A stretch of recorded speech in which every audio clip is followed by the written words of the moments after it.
میرے اور آپ کے آقا و مولا نے ارشاد فرمایا، میں تمہارے اندر دو بھاری چیزیں چھوڑ کے جا رہا ہوں، تمہیں لاوارث نہیں چھوڑ کے جا رہا۔ یہ امت تنکا تنکا کر کے جوڑی، اور اب حضور کے وصال کے بعد کیا امت بکھر جائے گی؟ کہا نہیں، ایسا نہیں ہے۔ انا تارکن فیکم الثقلین، میں تمہارے اندر دو بھاری اور وزنی چیزیں چھوڑ کے جا رہا ہوں، جن چیزوں کو میرے حضور علیہ السلام بھی وزنی کہیں، وہ کتنی وزنی ہوں گی؟ اولہما کتاب اللہ، ان میں سے پہلی چیز اللہ کی کتاب قرآن مجید، فیہ الہدی والنور فخذوا بکتاب اللہ واستمسکوا بہ، اس میں ہدایت ہے، اس میں روشنی ہے، اس میں اجالا ہے۔ فخذوا بکتاب اللہ، اللہ کی کتاب کو پکڑ لو، واستمسکوا، اور اس سے تمسک اختیار کر لو، مضبوطی سے چمٹ جاؤ اس کے ساتھ، تم نہیں گمراہ ہوگے اگر تم قرآن سے جڑے رہے۔ پھر ارشاد فرمایا وَإِتْرَتِي أَهْلُ بَيْتِي، اور میں اپنے اہل بیت کی صورت میں تمہیں دوسری بھاری چیز دے کے جا رہا ہوں، اور نصیحت کرتے ہوئے فرمایا اذکرکم اللہ فی اہل بیتی، اذکرکم اللہ فی اہل بیتی، اذکرکم اللہ فی اہل بیت، میں اپنے اہل بیت کے بارے تمہیں اللہ سے ڈراتا ہوں۔ ایک بار نہیں، دو بار نہیں، 3 بار فرمایا۔ پہلے ان دو کو الگ کر کے مخصوص کیا، یہ کافی تھا، ان کو بھاری کہا، اس سے اہمیت کو 4 چاند لگ گئے، اور پھر اذکرکم اللہ، اذکرکم اللہ، اذکرکم اللہ، ایک مرتبہ کہہ دینا کافی تھا، یہ تیسری اہمیت تھی، لیکن 3 مرتبہ کہہ کے کس احتیاط کے مرتبے پہ رکھا اہل بیت کو کہ کہیں تمہاری زبان معمولی سی لغزش بھی نہ کھا جائے، دیکھنا کہ میری اطرت کون ہے، ان کو نسبت کس سے ہے، ان دو کے دامن کو مضبوطی سے پکڑ لو، میں محمد ضمانت دیتا ہوں کہ تم کبھی بھی گمراہ نہیں ہو، لن تضلوا بعدی ابدا، تم کبھی بھی گمراہ نہیں ہو سکتے۔ میرے تو حضور نے ضمانت دی تھی کہ تم کبھی بھی گمراہ نہیں ہوگے، اور یہ امت 72-73 فرقوں میں بٹ گئی۔ حضور نے تو کہا تھا تم کبھی بھی گمراہ نہیں ہوگے، تو یہ 72 اور 73 فرقوں میں کیسے بٹ گئے؟ تو حضور نے ضمانت اس شرط پہ دی تھی کہ ان 2 چیزوں کو مضبوطی سے تھام لو، تم کبھی بھی گمراہ نہیں ہوگے۔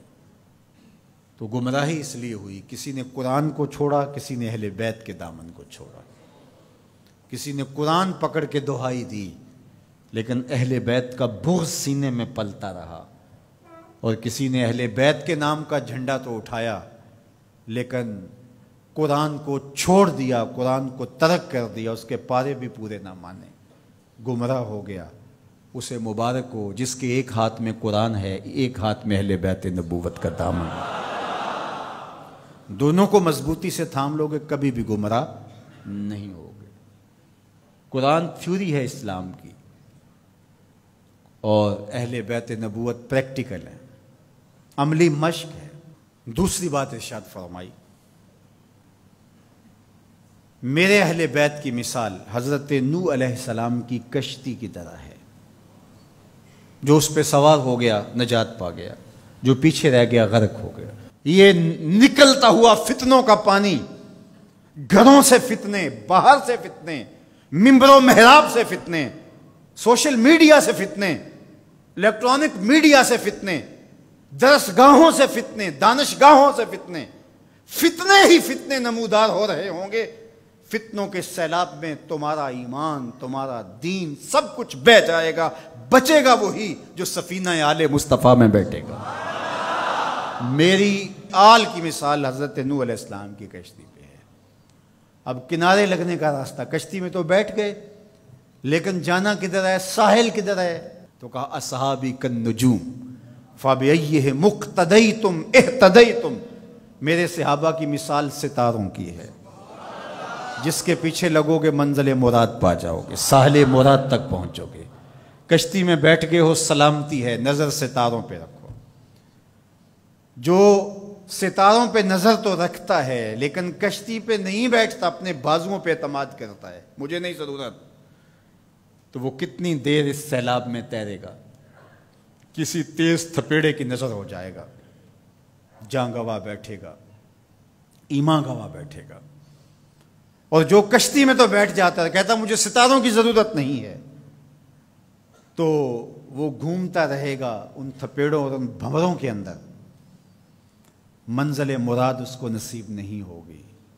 تمہیں مبارک ہو، تم اہل بیت کی محبت کی کشتی میں بیٹھے ہو، نظر ابو بکر و عمر پہ ہے، نگاہیں عثمان و علی پہ ہیں، نظریں اصحاب رسول پہ ہیں۔ یہ میری اور آپ کی خوش بختی، ہمیں صحابہ کا نام بھی ٹھنڈ پہنچاتا ہے، اور ہمیں حضرت امام حسین کا ذکر بھی تسکین دیتا ہے۔ جب نام حسین آتا ہے تو کربلا کا غم تازہ ہونے لگتا ہے، اور جب حضرت عمر رضی اللہ تعالیٰ عنہ اور صدیق اکبر کا نام آتا ہے سینہ چوڑا ہو جاتا ہے کہ ہم ان کے غلام ہیں۔ مولا کائنات سیدنا علی المرتضیٰ کی بات آتی ہے، روحیں سرشار ہو جاتی ہیں۔ وہ علی جن کے چہرے کو دیکھنا بھی نیکی ہے، ان کا نام بھی تسکین قلب کا ذریعہ ہے۔ تو اصحاب اور اہل بیت یہ کوئی منافات نہیں ہے، مشکات نبوت کی دو کرنیں ہیں، سینہ محمد سے پھوٹتی ہوئی ضیائیں ہیں، حضور علیہ السلام کے فیضان کے دو رنگ ہیں، گلشن محمدی کے کھلے ہوئے دو پھول ہیں۔ تو ہم صحابہ کی عظمت کو بھی سلام کرتے ہیں، اہل بیت کی عظمت کو بھی سلام کرتے ہیں۔ یہ بد نصیب دن پاکستان بنے ہوئے 73 برس بیت گئے، یہ ہمیں اس مرتبہ دیکھنا پڑا کہ صحابہ کو بازاروں میں گالیاں دی گئی، استغفر اللہ۔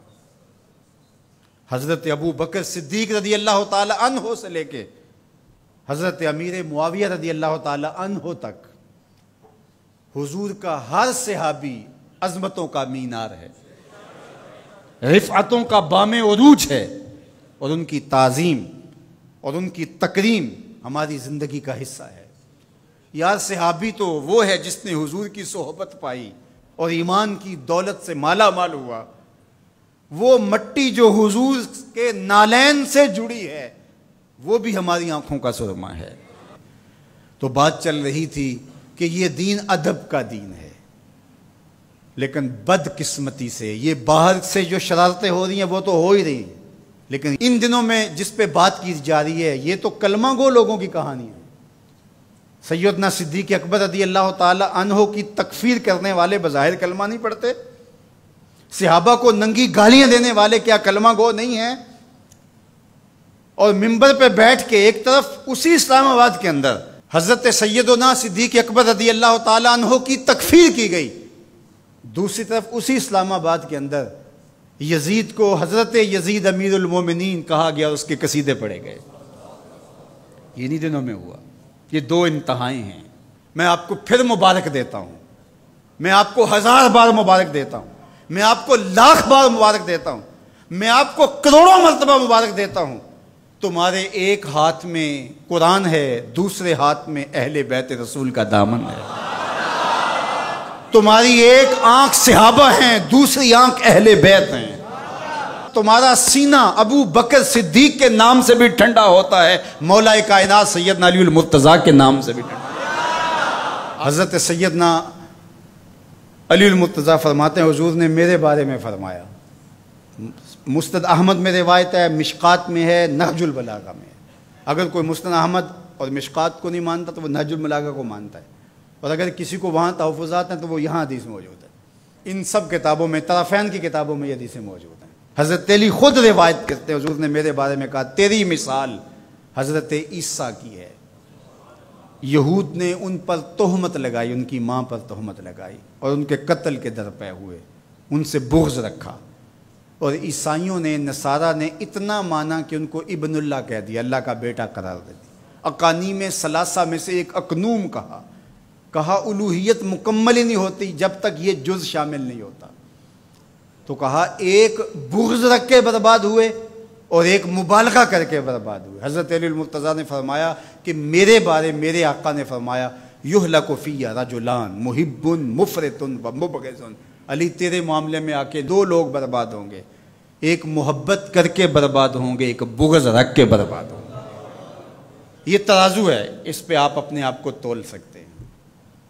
کہیں حضرت علی کا نام دل میں کوئی رنجش، کوئی بے چینی، کوئی اضطراب پیدا تو نہیں کرتا؟ اور کہیں حضرت علی کی محبت صحابہ کے بغض کی نشأت کا ذریعہ تو نہیں ہے؟ حضرت علی کا نام لیں تو باقی اچھے ہی نہ لگیں؟ اور اگر آپ ترازو کے دونوں پلڑے دیکھتے ہیں ٹھیک ٹھیک تول رہے ہیں، کسی نے ذکر حسن حسین کا کیا تو روح سرشار ہو گئی، سیدہ فاطمہ الزہرا کا ذکر ہوا آنکھیں ادب سے جھک گئیں، حضرت ابو بکر کا نام آیا تو دل عقیدت سے جھک گیا۔ تو جب ہم یہ اپنی کیفیت دیکھیں گے تو اللہ کا 1000 بار نہیں کروڑوں بار شکر ادا کریں گے۔ تو ہم کہتے ہیں صحابہ آپ کی عظمت کو بھی سلام، اہل بیت آپ کی عظمت کو بھی سلام۔